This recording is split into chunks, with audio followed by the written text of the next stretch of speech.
So shopping for rugs is challenging. It can be overwhelming. And you don't really know what you're getting, the quality, they're expensive, so you want to make the right decision.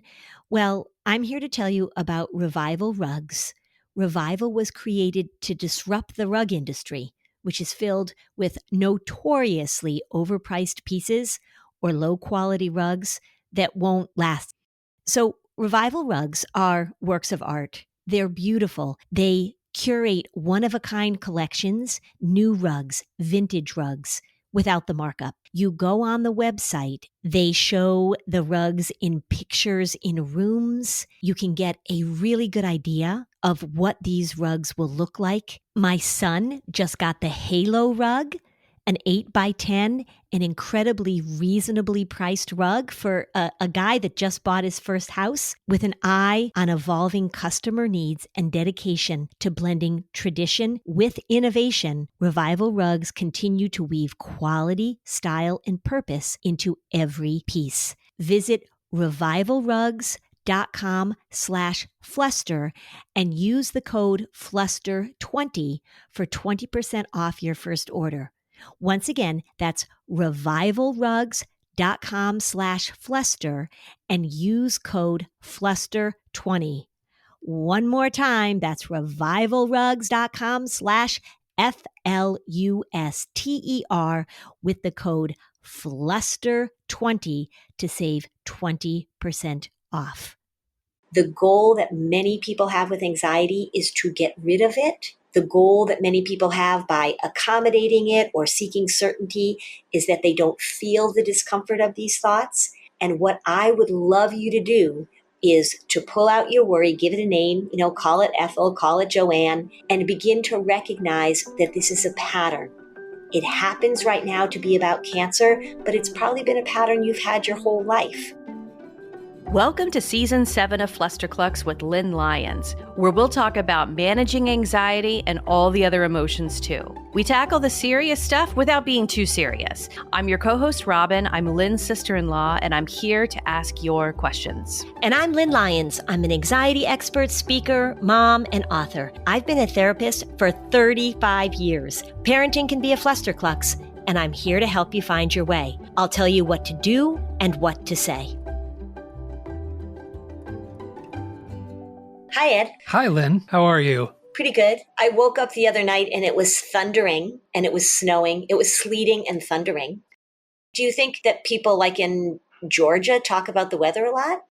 Probably not. I don't think there's quite the level of being personally aggrieved as sometimes you, for example, feel regarding the weather. I do feel personally aggrieved, which is weird. And also, say it's December and it gets cold and people are like, ooh, it's cold today. I'm like, no kidding. But by the time April comes, I'm in the camp of complaining about the weather. So I do pretty good for a few months, and then I'm just like all the other grumpy New Englanders. So I'll work on that. I'll try and be less personally aggrieved by the weather. Sounds good. We're looking forward to using our new basketball hoop. Oh, I wanted an update because in a previous episode, we had heard that it was really not going well. It did not go well, meaning I could not even come remotely close to constructing it myself. So I did hire an expert. Yeah. Was he 12? No, he was a grown man. Oh, good. And was he condescending? Well, I was paying him, so there was that inherent relationship where he doesn't insult the guy writing the check. At least not out loud. Yes. I should have worn my arm in a sling. That's a good strategy. And I could have banged this out in 5 minutes, but dislocation.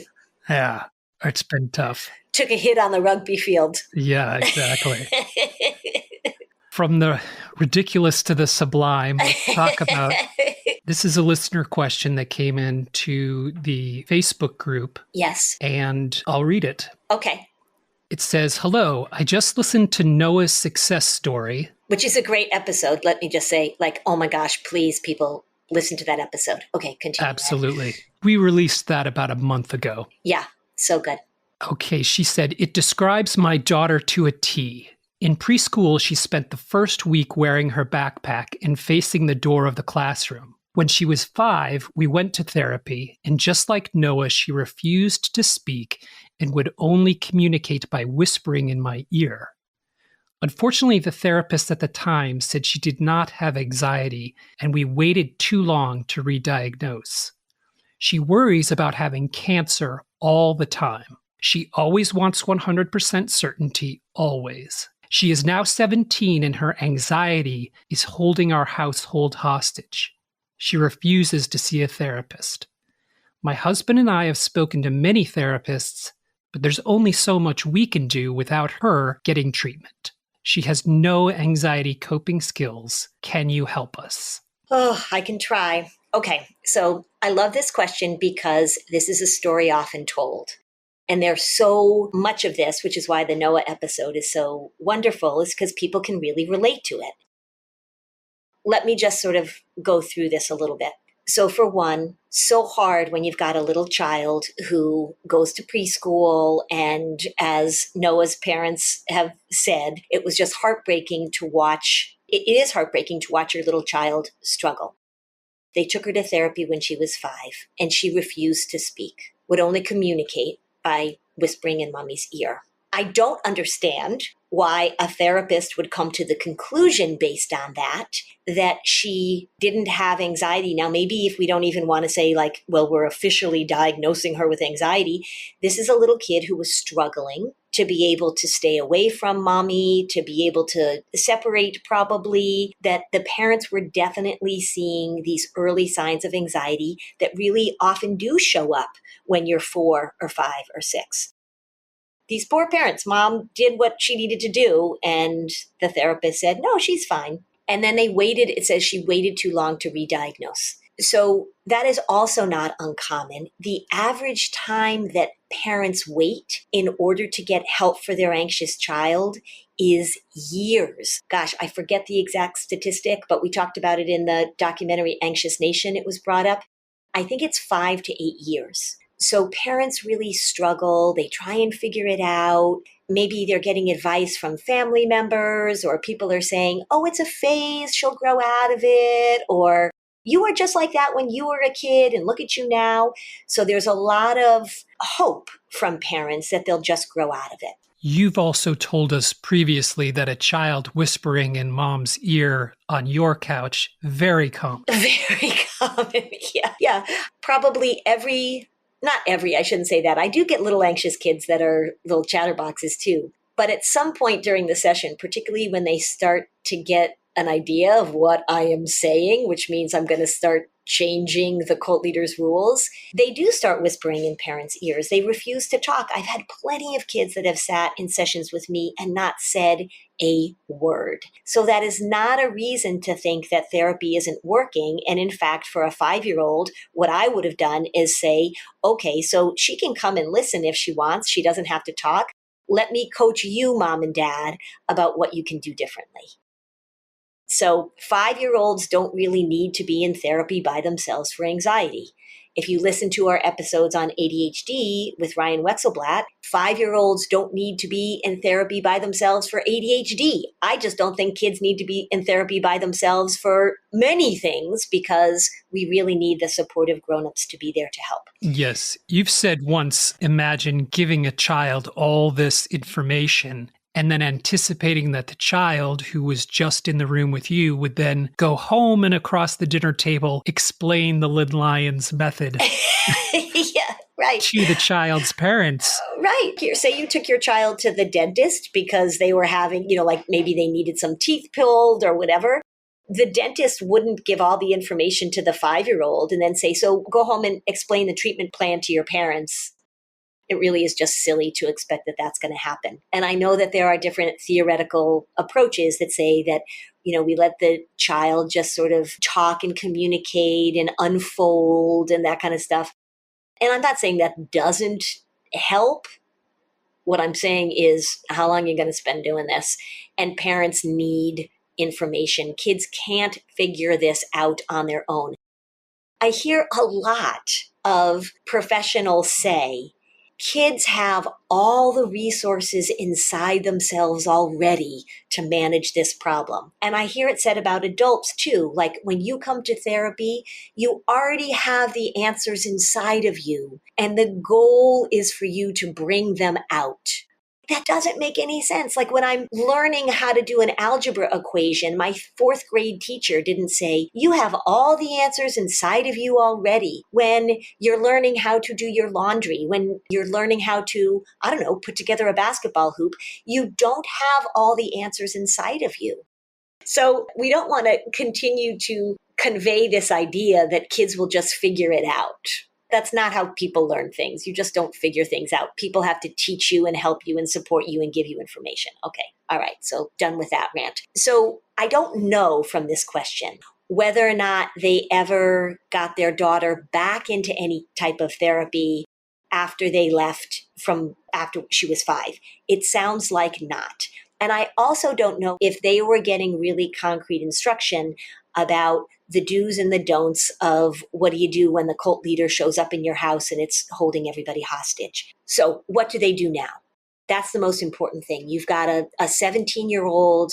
She's hopefully, right, the parents are imagining that at least within the next few years, they want her to sort of go off and be more independent, to be able to get a job, to be able to relate to people, maybe go to college. I don't know. So what do you do now with a 17-year-old that is fully engaged in her anxious content and is demanding certainty? And what I can imagine is that she asks questions all the time. She is seeking reassurance all the time. And here are some of the things that if these parents are doing this, no blame, no shame. I know they're just trying to manage the cult leader. It's holding their house hostage. I would hope at this point that they would have enough information from people they've talked to eliminate some of the very common patterns that happen. One is trying to provide reassurance. Do they think, have they been told that giving their daughter information about cancer, having their daughter go to see doctors to get everything checked out whenever she gets concerned that she might have a symptom? So she's got a bump on her face. She's got a tightness in her Achilles heel. How often are they chasing down information to provide certainty? Once we know that a child has anxiety such that they are going to seek certainty, particularly if it's about a physical symptom, and once you've ruled things out, you've got to stop repeatedly going back to the medical professionals to seek certainty.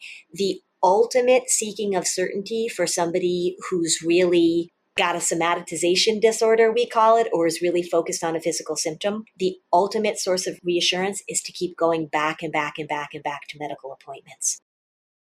Now, what will happen is if they were to say, we're not going to take you to the doctor with this medical symptom, she's going to say, what if this is the one time when you're wrong? What if this is the time when I do have cancer of the tongue? What if this is the one time when I do have ovarian cancer and you guys ignored me and I died? That is a very powerful way to get family members, parents, spouses to continue this cycle. The thing I wonder about also is, has anybody explained to this 17-year-old how this process works? Because for me, it's always a content versus process problem. When she was little, she wasn't worrying about getting cancer. She was probably worried about being separated from mommy or daddy. She probably had other worries that were coming up. This is just the current content. And if you can get some information to her that this is how anxiety works, that would be enormously helpful. One of the things when teenagers say, I refuse to go see somebody about this, I am not going to go to therapy, one of the things you can say to a teenager is, okay, here's the deal. You have had anxiety since you were little. We have been dealing with this since you were little, and it is our job to help you. We are going to make an appointment with somebody who is very skilled in talking to families about this, and we are going. Mom, Dad, you, we're going together. You can sit in that appointment and say not a single word. You could hide yourself under the pillows on the couch. I don't care. You're going to go, you're going to listen, because there are things that you need to know in order to manage this. And it is our job to get you in front of somebody who can start teaching you about this. This is not special. This is not unique. This is very common. And we are not going to let this pattern rule you and rule our house anymore. And then you make an appointment. You find somebody and you make an appointment. You tell her when the appointment is, and you go to the appointment. Now, you might say, well, what if she absolutely refuses to go? What if she will not go? You can say, all right, we're going to go and we're going to record the appointment. We're going to take out our phones and we are going to record what this person is telling us. And then we're going to go home and we're going to sit with you and we're going to listen to what this person said. Be creative. Don't give up. Like if these parents came to me and said, we've got a 17-year-old, she thinks she has cancer all the time. She wants certainty all the time. We made this appointment. She is refusing to come. And believe me, that happens all the time. And they said, could we record this so that we can play back later what you said? I would be like, that is a fabulous idea. I love that idea. That's a place to start. As long as she thinks this is a problem with cancer and not a problem with anxiety, you're not going to get anywhere. Another question I would ask is, does she research things? Is she on her phone? Is she on a computer, Googling symptoms, going on WebMD, trying to find out whether or not she has cancer? If that is a behavior that's happening, then you need to put a stop to it, which means that you may have to limit how much she is on a device because she is using this device to feed her disorder. And it's okay for parents to say, we are not going to do the thing that makes this worse. Just as if you had a 17-year-old that you were worried was drinking, you wouldn't leave a bottle of tequila on the kitchen counter for her to help herself after you went to bed. So you want to get in the way of how she is seeking reassurance, how she is seeking certainty. Let's take a little break. And then when we come back, I'm just going to give you some more do's and don'ts and to talk about some of the safety behaviors that parents get stuck in and what they can do and what they can say to try and interrupt this pattern. I've got a vacation planned. And guess what? On the top of my list is going and getting one of Quince's premium luggage options and stylish tote bags for my next trip. And the best part, all Quince items are priced 50 to 80% less than similar brands. When I was on my last trip, I wore this great silk blouse that I got at Quince. By partnering directly with top factories, Quince cuts out the cost of the middleman, passes the savings right on to us. And Quince only works with factories that use safe, ethical, and responsible manufacturing practices and premium fabrics and finishes. I love that. For your next trip, treat yourself to the luxe upgrades you deserve from Quince. Go to quince.com/fluster for 365-day returns plus free shipping on your order. That's QUINCE.com/fluster to get free shipping and 365-day returns. Quince.com/fluster. What happens when you run into somebody? He says, hey, how you doing? And then without even thinking, you just say, oh, I'm good. How are you? Well, maybe you really want to mean it when you say that you're doing fine. That's where Headspace comes in. Headspace is the app that helps over 100 million people with their mental health and well-being with guided meditations, mindfulness practices, breathing and calming exercises, and so much more. It reduces stress, boosts your mood, and it really has an impact on sleep. I actually was just at a conference and listening to the John Kabat-Zinn talk about the value of meditation. So many people are struggling these days with being able to just quiet that monkey mind, being able to fall asleep, being able to fall back asleep if you wake up in the middle of the night. Headspace has all sorts of different meditations. It's got meditations for running, meditations for sleep, a 1-minute meditation, a 5-minute meditation. You have no excuse. You can fit this into your life. It's worth it. Feel good. and mean it when you say it. For a limited time, you get Headspace free for 60 days. Go to headspace.com/fluster. That's HEADSPACE.com/fluster to unlock all Headspace free for 60 days. Headspace.com/fluster. I love my kitty. What I don't love about my kitty is the way the litter box can stink up the whole house. Spring is in the air. You know what's not in the air of my house? Stinky litter box stink. That's because we've been using Pretty Litter. It obliterates odors so we can enjoy all the wonderful scents of spring without smelling kitty litter. It's a non-clumping formula. It traps odor and moisture. It's ultra absorbent and lightweight, low dust. 1 6-pound bag works for up to a month. And Pretty Litter gives me peace of mind. It changes color to indicate early signs of potential illnesses in my kitty, like urinary tract infections or kidney issues. Since Pretty Litter ships free right to my front door, I never run out. I don't have huge kitty litter bags taking up space. I don't have to go out in the cold, lug those huge tubs from the store to my car and into my house. Pretty Litter helps keep my house smelling clean and fresh. Try it and you'll love it. Go to prettylitter.com/flusterclux to save 20% on your first order and get a free cat toy. That's prettylitter.com/flusterclux to save 20% on your first order and get a free cat toy. prettylitter.com/flusterclux. Terms and conditions apply. See site for details.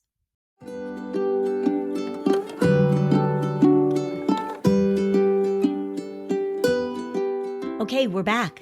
All right. So some of the do's and don'ts. And one of the things that parents also said is that she has no anxiety coping skills. You really only need one skill because people talk about coping skills all the time. And coping skills are code word for how do I get rid of this thing? How do I eliminate this thing? The main skill that you want her to have, that you want her to recognize, is the difference between when her anxiety is dictating that she needs certainty and the ability to tolerate what life throws at us. Her go-to, her approach to life is that unless she knows exactly what's going to happen, she can't handle it. So the main skill we're looking for is how do you tolerate not knowing? How do you tolerate uncertainty? It doesn't matter what the content is because for her, for this girl, it happens to be cancer. For some people, it's judgment. For some people, it's weather. For some people, it's plane crashes.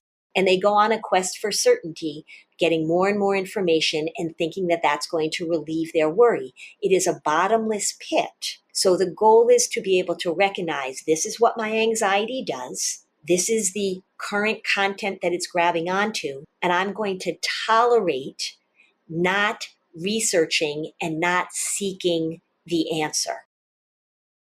This is what Michael Yapko would talk about dealing with unanswerable questions.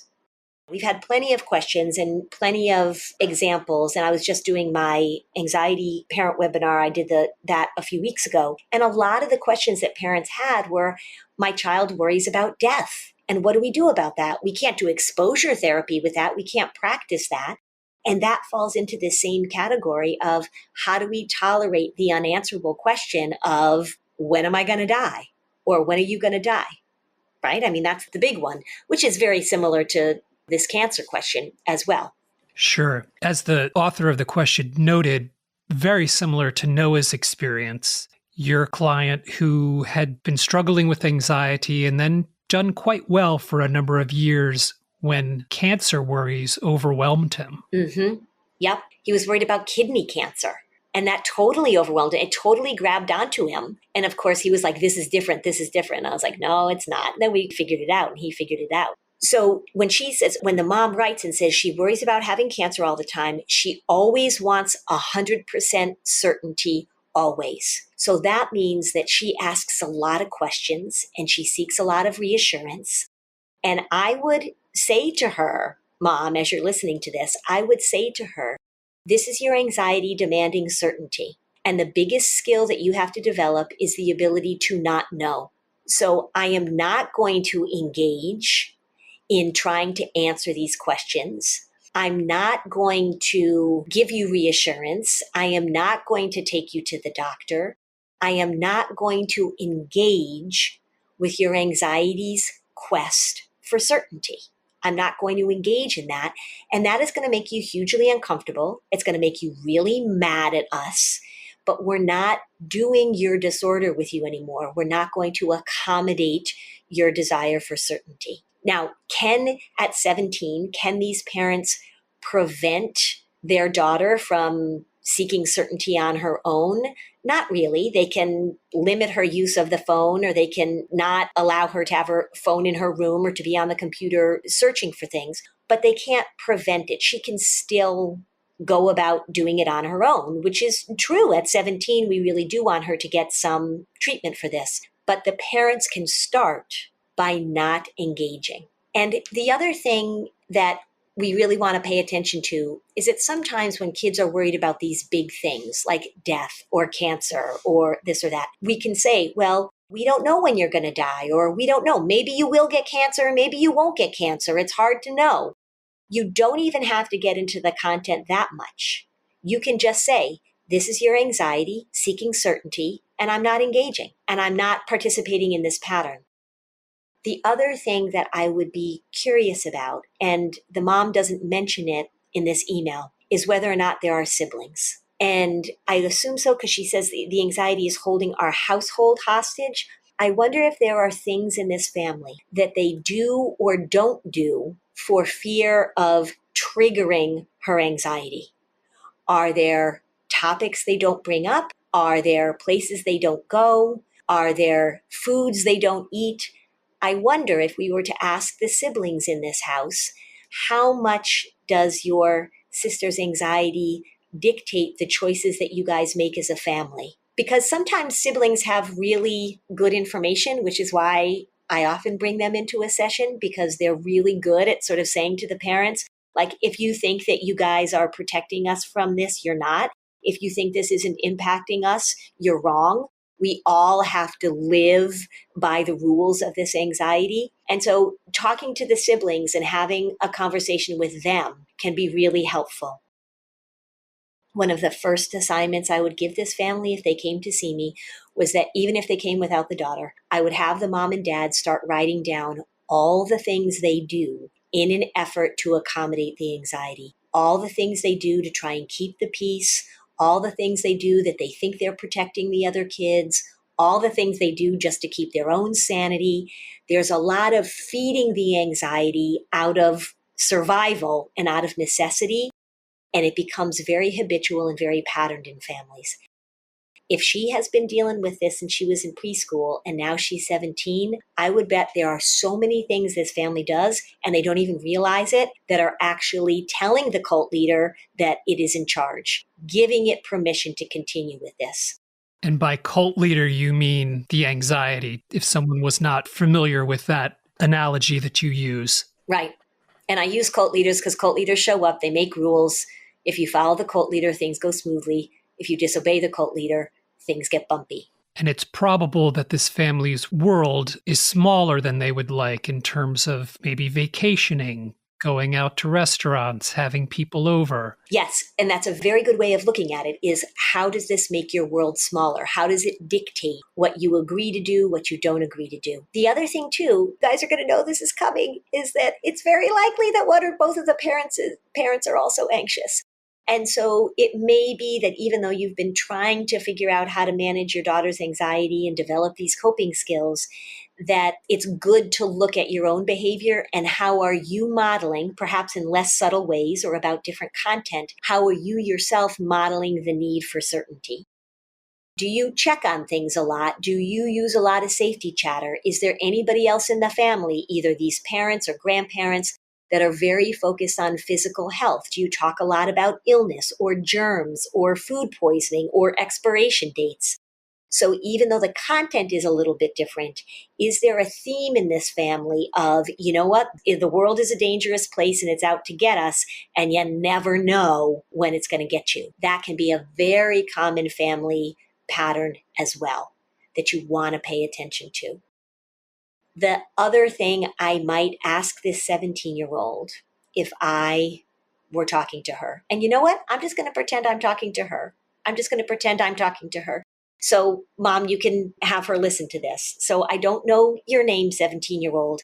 And I have a great amount of empathy for how much this anxiety must really dictate a lot of your thinking. A lot of your waking hours are dedicated to just being afraid of what's happening to your body. And that's a really, really hard place to be. But I want you to think now about what you want. Do you have plans for your own future? Do you think about what's going to happen after high school? When you think about things that maybe you wished you could have done, but this anxiety got in the way? Does it interrupt how much you sleep? Does it interrupt the things you do with your friends? If I could take this away from you, if I could just remove this pattern, what would you do? The trick is that you are saying to yourself that you can't do the things you want to do as long as this anxiety is calling the shots. And this is going to sound weird, but it's exactly what you need to hear. Your anxiety tells you stories. It creates emergencies where there are not emergencies. It has you worry about things that aren't happening, and you have to live your life even though the anxiety is going to continue to chirp in your ear. The goal that many people have with anxiety is to get rid of it. The goal that many people have by accommodating it or seeking certainty is that they don't feel the discomfort of these thoughts. And what I would love you to do is to pull out your worry, give it a name, call it Ethel, call it Joanne, and begin to recognize that this is a pattern. It happens right now to be about cancer, but it's probably been a pattern you've had your whole life. You don't even know how to get out of this pattern. It's so common to you. It's so familiar to you. If you start listening to what your worry is saying, let it be there, allow it to be there, and begin to say, even though you're not going to believe it at first, begin to say, you know what? That's my worry feeding me nonsense. That's my worry trying to make my world smaller, and I am going to live my life as if my worry wasn't in charge. And I want you to start thinking about doing the things that perhaps you've been avoiding and stopping the things that are keeping this pattern going. And you don't have to do it all at once, but you can pick a few of the patterns, a few of the behaviors. Maybe it's asking mom and dad a lot of questions, but beginning to chip away. And you can chip faster rather than slower, but we can chip away at all of the things that you do that the anxiety is saying, thank you so much, thank you so much, thank you so much. Right now, if your parents stop doing what your anxiety wants, you're going to be pissed at them. What I would rather have happen is that you stop doing what your anxiety wants and your anxiety is pissed at you. And you can tolerate that. It's hard work. It is not complicated, but it's hard work. There are things that you don't know about how this anxiety thing works. It is not about cancer. It's about a pattern of anxiety, and it will be incredibly freeing for you to begin to get some of this information. It's a little bit of a leap. I'm telling you to jump off the high dive, but it's going to be worth it. And your mom and dad are trying to help you, and you're saying, I would rather not learn about this and continue to be held hostage by this anxiety. I want you to make that shift. I get it. It's a leap.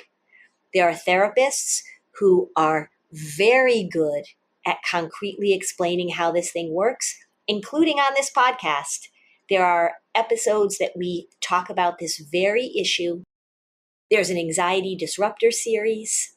It is up to you as a 17-year-old to start to educate yourself about what you don't know. And you've learned a lot about cancer, but you haven't learned a lot about anxiety. It's not about getting rid of it. It's about tolerating not knowing, which is the opposite of what your anxiety demands. You can do it. It's important. This thing doesn't go away by itself. You need to put in the work. Your mom and dad want to support you. So it's time. Spring savings are in the air and at Ross, where they have savings on all the brands you love. From the latest fashion to outdoor decor and even pet supplies, savings are in every aisle. Go to Ross and save 20 to 60% off other retailers' prices on your favorite spring finds. I think you're on mute. Workday starting to sound the same? I think you're on mute. Find something that sounds better for your career on LinkedIn. With LinkedIn Job Collections, you can browse curated collections by relevant industries and benefits, like flex PTO or hybrid workplaces, so you can find the right job for you. Get started at linkedin.com/jobs. Finding where you fit. LinkedIn knows how. This episode is brought to you by State Farm. You might say all kinds of stuff when things go wrong, but these are the words you really need to remember. Like a good neighbor, State Farm is there. They've got options to fit your unique insurance needs, meaning you can talk to your agent to choose the coverage you need. Have coverage options to protect the things you value most. File a claim right on the State Farm mobile app and even reach a real person when you need to talk to someone. Like a good neighbor, State Farm is there.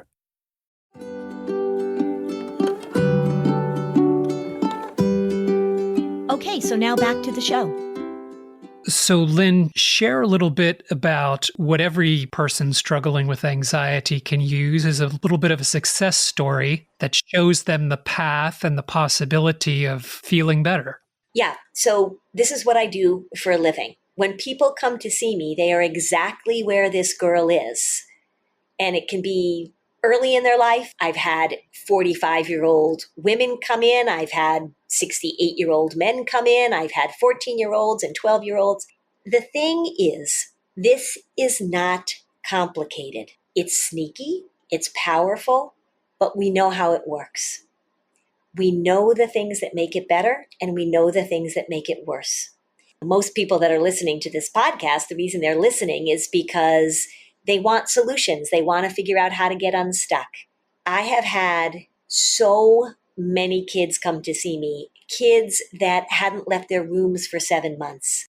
A young man that I work with now who, after high school, really shut down. His anxiety was so severe, he wasn't able to work. He lost all his friends. And now, a few years later, because he's worked hard at this, he is engaged in his life. He is training for a marathon. He has a full-time job. If you listen to Noah's story, there's a video actually, Lynn Lyons, I'm funny and I faint. Google that. There is a video of me telling a story kind of in the moth tradition at the Networker a few years ago.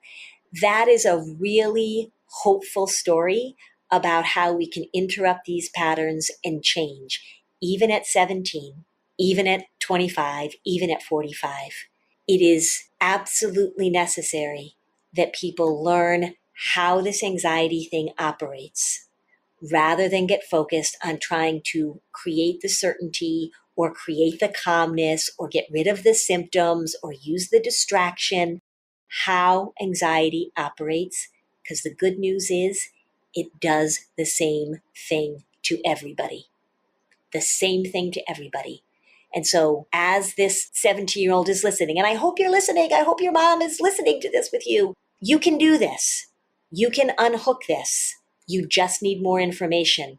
And being rigid and stubborn and committed to worrying about cancer instead of thinking about, what do I need to learn about anxiety? It's not going to get you where you want to get. I know. So do it, have hope, and learn. You got to become a student of the work. A student of the work. A great resource is your book, Lynn, The Anxiety Audit, which has a lot of very concrete suggestions and is written in a very familiar tone and non-clinical tone. Lots of stories. Yeah, lots of stories. I would suggest that to anyone. Yeah. And I read it too. If you want to hear me read it, like if you've got this 17-year-old, if she doesn't want to read a book, one of the things you can say, Mom, we're going to listen to this book together. So when we're in the car, we're going to put it in. And it is really okay for a parent to say, enough. You have a problem. It is my job to help you. I'm not going to pretend that this isn't a problem anymore. We're going to do something about it. I love you that much, and we're going to take care of this. So don't be afraid of the cult leader. Cult leader's goal is to get parents to back off. That's its goal. Not going to do it. Not going to do it. Lots of reasons to have hope here, because once you learn about it, patterns can shift, patterns can change. Thanks for listening. And if you found this podcast helpful, please give us a 5-star review on Apple Podcasts. It helps other people find this information. And if you'd like to dig deeper on any of these topics, we have specialized playlists on our Spotify profile, and the link is in the show notes. Topics like teens, depression, and OCD. Bye, Lynn. Bye, Robin. Ram trucks have always powered American freedom. Now with our Freedom of Choice pricing program, you can choose your offer, cash incentives, or employee pricing for all. Hurry into your local dealer today for details, because nothing stops America and nothing stops Ram. Offer valid on select 2024 and 2025 Rams for non-FCA employees and retirees. $200 admin fee applies. Not all buyers and lessees will qualify. Restrictions apply. Not combinable with other offers. Ends 4/30/25. Ram is a registered trademark of FCA US LLC.